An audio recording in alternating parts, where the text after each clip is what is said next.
एक दोबारा टीवियां टास्क है की नाम छोटे सफियान ਤੁਹਾਡਾ ਕੀ ਨਾਮ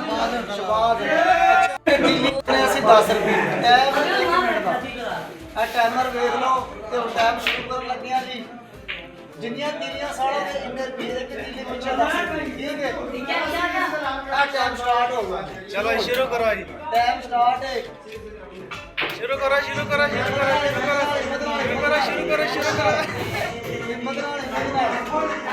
ये दिल्ली दा नहीं नहीं आ दिल्ली दा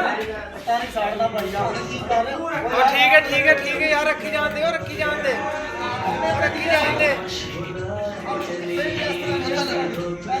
ओ ठीक है यार और रखी जान दे अपने आप 32 सेकंड हो 33 सेकंड